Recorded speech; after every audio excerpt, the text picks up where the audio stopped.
বন্ধুরা, তোমাদের কাছে একটা ভিডিও নিয়ে এলাম। জানি না তোমাদের ভালো লাগবে কি না। যাই হোক, মেয়েরা কি সুখী বলো বন্ধুরা? তোমরাই বলো, সুখী কি আমরা যে মেয়েরা, আমরা কখনো সুখী হতে পারি? কোনো মেয়ে হয়তো বাপের বাড়িতে এক গ্লাস জলও গড়িয়ে খায়নি। আবার দেখা যাচ্ছে এমন এমন মেয়ে আছে বাপের বাড়িতে এসেও বাপের বাড়িতেও খেটেছে, শ্বশুরবাড়িতে এসেও খাটতে। শ্বশুরবাড়িতে কিন্তু খাটতে হবেই, কারণ সেটা তার নিজস্ব সংসার। বাপের বাড়ি কিন্তু মেয়েদের কখনো নিজের বাড়ি হতে পারে না। শ্বশুর বাড়িটাই হচ্ছে নিজেদের বাড়ি। তাতে যেমনই হোক, ভাঙা হোক, ফাটা হোক, ফুটো হোক, বড় লোক হোক, ওইটাই হচ্ছে মেয়েদের আসল বাড়ি। বাপের বাড়িতে তুমি যত যাই করো, তুমি এক গ্লাস জলও যদি না গড়িয়ে খাও, সেটা কিন্তু বাপের বাড়ি। ওখানে তোমার কোনো অধিকার নেই।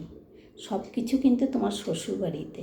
শ্বশুরবাড়িটাই হচ্ছে তোমার আসল বাড়ি, নিজের বাড়ি, নিজের সব। তোমার স্বামী নিজের, তোমার শ্বশুর নিজের, শাশুড়ি নিজের, ননদ নিজের।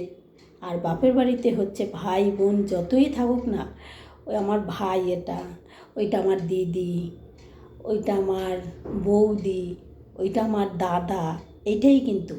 আর এখানে শ্বশুরবাড়িতে কী হচ্ছে, আমার ভাসুর, শ্বশুর, শাশুড়ি মা,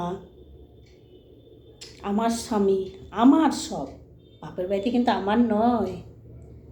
বাপের বাড়িই থেকে যাচ্ছে, সে কিন্তু কখনোই আমার হতে পারে না। বাপের বাড়িটা কিন্তু পরই থেকে যাচ্ছে। শ্বশুরবাড়িটাই কিন্তু আমার নিজের। ঠিক বললাম কি ভুল বললাম বন্ধুরা, তোমরা কমেন্ট করে একটু জানাবে। আমি আমার দিক থেকে বলছি, এবারে তোমাদের কমেন্টে আমাকে জানাবে।